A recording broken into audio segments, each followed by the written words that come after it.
fucking hat broke.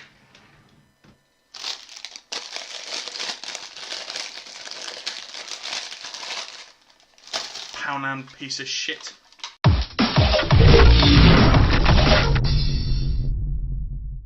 Hey guys, Mark here. Today's quite a special day. Last night, overnight, we made it to 100 subscribers. I think now it's currently on 102. So that can only mean one thing.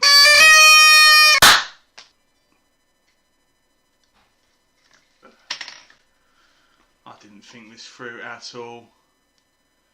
Oh man, I'm going to be cleaning this up for days. So guys, what this video is all about today is I'm going to show you my setup. I'm going to go through the pros, the cons, the price I paid, where I got it from. I'm going to show you the room that I do the filming in. There is another video, but it's not really professional. It was when I first started the channel up all of 2 weeks ago. I'm going to go through the wheel, what wheel I use, where I bought it from, again the price, and yeah, I hope you guys enjoy the video. The original video had quite a few views, so I want to show you this setup. I want you guys to see where I do the filming, and any questions or any websites of where I've got any of this stuff will all be in the description below. So first of all guys, this is the Playseat.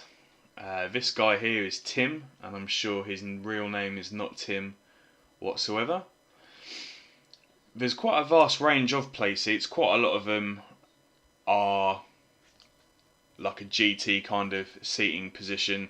You do have a few Formula 1 seats, there's a Formula E seat there. They're all basically the same. They're all branded slightly differently. This one here is a Red Bull Racing one, and with me personally, what I did, I got a black Playseat, and being completely honest, I wanted to change it a little bit. I had this in mind from the word go. I was going to paint it, but then I thought it'd be easier to vinyl wrap it, so I looked on eBay, got some vinyl wrap in orange and got some vinyl wrap in white. I went to a local store that made decals, and I got some decals made up after sending over some images of McLaren sponsors, CNN, the McLaren badge itself, Chandon Champagne, that kind of thing, Richard Mille. Now, I got them made up, put them on the seat, and it looks pretty good, to be honest. It was quite tricky to get the vinyl to go around corners and that kind of thing, but in the end the result was quite good. I can always change it if I wanted to, which I couldn't have done if it had been sprayed. Now this one here is sprayed blue. I've never seen one in the flesh, so I'd imagine these are going to be vinyl, probably to keep costs down as opposed to airbrushing. I'm sure that that's not painted. I might be wrong. I wouldn't know 100% to be honest with you, but I really love the stitching here. You've got really nice Aston Martin Red Bull Racing stitching on the headrest and a Playseat logo here. Now I don't actually have that logo stitched on. I'm guessing I've got a very early version of a Playseat because mine's slightly different. The pedals mounting is slightly different. This one looks a bit more rigid, which is good because mine doesn't have these support brackets here, but I got my Playseat very cheap, and I would suspect it was an earlier one maybe. Everything else is literally identical, but yep, I got it in black, put the vinyl on and made it my own. And with this, it's got plenty of mounting holes.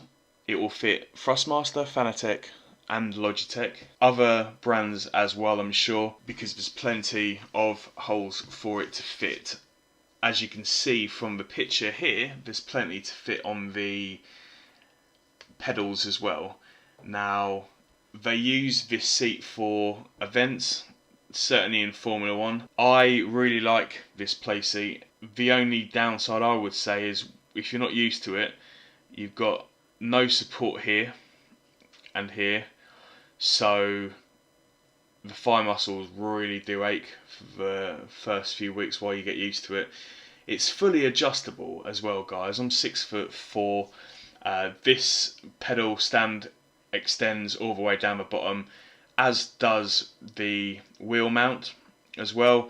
And as you can see from the other picture, this tilts. So that's fully extendable, that's fully movable, as is the pedals as well. The seat stays static, as you can tell, but with everything else moving, it's, you know, perfect, which is exactly how it would be in a Formula 1 car. Everything else would be changed apart from the actual seat. The distance from the driver to the wheel, driver to the pedals, is what gets changed. Now, I think that for the money, this seat is absolutely fantastic. I love it. It looks great, and it is, you know, really realistic when you're looking at a Formula type car or an LMP hybrid car as to the seating position. Of course, it's not accurate when, you know, playing GT games. So there are other rigs out there, such as a F1 GT, which I don't have, but it's one where you change the seating position with a few bolts, and it becomes a GT car or an F1 car. As you can see from these images, this seat is absolutely beautiful, and it's something that Playseat are obviously very proud of, and it is fantastic. I love using it. I can't imagine going back to another seat, but with that said, the price here, £975, reduced from £1,065, plus you'll have to pay shipping as well. Now, I got my seat from a local advert in a newspaper, and it was, well, from social media on Facebook, sorry, and some guy who had no idea what on earth he was selling it for £200, and it came with a Logitech G27, which I sold, and the money I got from it, all in all, this £1,000 Playseat cost me £80. Become your own Formula 1 hero at home, yes sir. So, what I recommend doing is buying one of these from some guy on Facebook. Now, my big issue with Thrustmaster, personally, is that they do not release enough products. They have a Formula 1 wheel, in fact, thrust meaning. If you need to look at that, my friend, you are doing it wrong. So, Thrustmaster, they were to me the Apple of sim racing. Now, it's completely the other way round now by a huge margin, and that is because Fanatic have cross compatibility with PlayStation, Xbox and PC. They, a while ago, only released products for PC. Now it's completely different. They do it for PlayStation, Xbox and PC. Thrustmaster, the T300, this is the one that I had, but I had the Formula 1 rim. For that kind of price there, I mean, it's compatible with a PlayStation 3. No one has a PlayStation 3 anymore. The wheel, the Ferrari wheel I had, even that I changed to a Honda wheel. I changed the buttons around a bit. These buttons here, the rotary encoders are fake, they're not real. Neither is that in the middle. But that's to be expected because you wouldn't be able to map them anyway. There's some really cool videos out there, one of which is from a sim racer that got me really started in this, called Sim Racing NC, and he's absolutely insane in some of his videos. One of his videos I watched about 4 times, which is how to convert this with rotary encoders and make it work for a PC. But yeah, this button worked, this one did.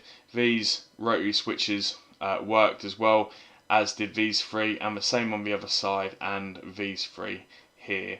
Now, you have the paddle shifters as well, but it just was not cutting edge like the Fanatec is. This wheel is based on a 2011 Ferrari wheel, and the fact that it's still being sold now shows two things: that it's a great wheel, and that it's still in demand.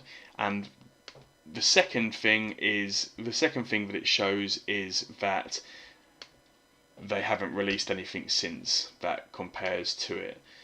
Now, for me, the fact that they are still promoting a wheel which is 9 years old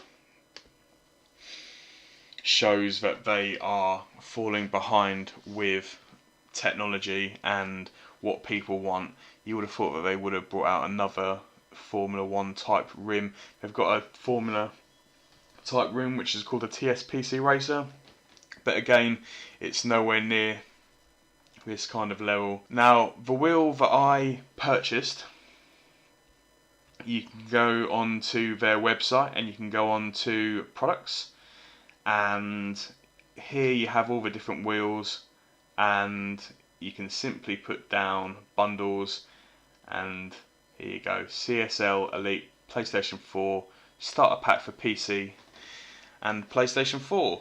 Now, this is what I bought, and it's absolutely incredible.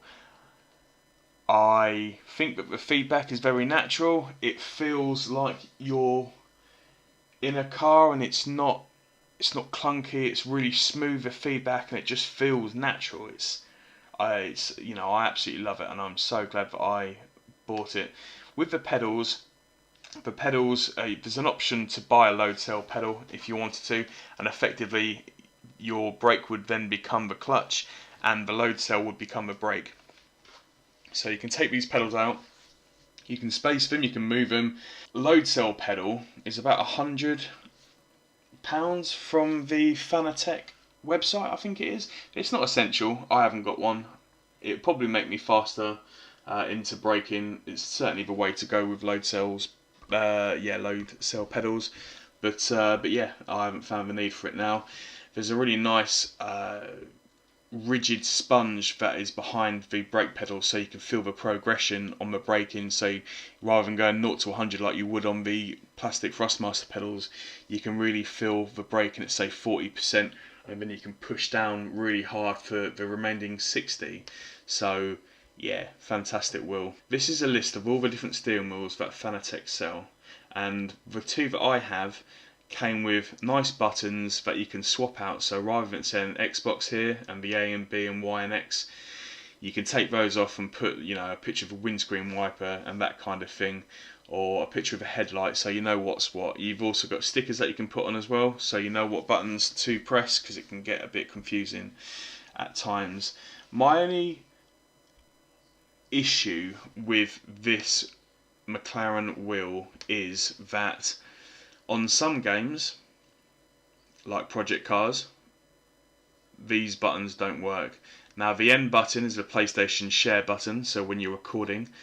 Now, you do not want to press a button like that for PlayStation share. It would be nice if there was a little button down here, but you cannot map this button, and if you have been able to do it, please put it in the description below, but you can't map that button. This button here, that can be mapped. These don't work for me. I don't know if that's a thing from the firmware or it's the game's not compatible, but these are up and down switches. And in regards to the encoders here, this one's for like your clutch, biting point, etc. Now these two, if you've got a PC, great. If you haven't, then you're using a PlayStation 4. It's just such a shame that these games that are being made are not compatible with these kind of rotary encoders just yet. You've got your clutch pedal, and I think that's an absolutely fantastic addition to games like Project Cars, that you can get the bite point on the clutch for launching at the start. You've got really nice anodized push-pull paddles on the back as well, and overall it's an absolutely beautiful wheel, and they're not short of making beautiful wheels. For example, this here, a Formula V2 wheel in carbon, the Club Sport wheel. Now all these wheels are interchangeable, and they will just go straight onto the CSL Elite, as does the BMW wheel, Porsche wheel, and even, you know, these wheels that are for Forza, for example, they just go straight on because the compatibility is within the wheel and not the wheelbase. It's a nice wheel. I absolutely love that. So yeah, that's what I have, and I think it is absolutely beautiful. Great wheel, and I would recommend it to anyone, especially if they're looking to move up from a T300 or Thrustmaster in general to Fanatec.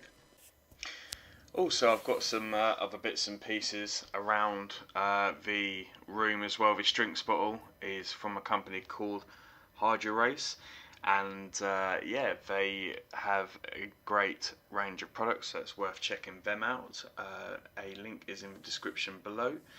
There's the standard wheel that came with the Fanatec, and yeah, it's a great wheel to play non-Formula 1 type games with. And that's it, guys. So if you've liked what you've seen, please like, comment and subscribe. Dislike if you dislike it. This is just a quick video to show you my setup, and yeah, I hope you've enjoyed it. Any questions, you know what to do. Thank you very much. I'm Mark, and I am out.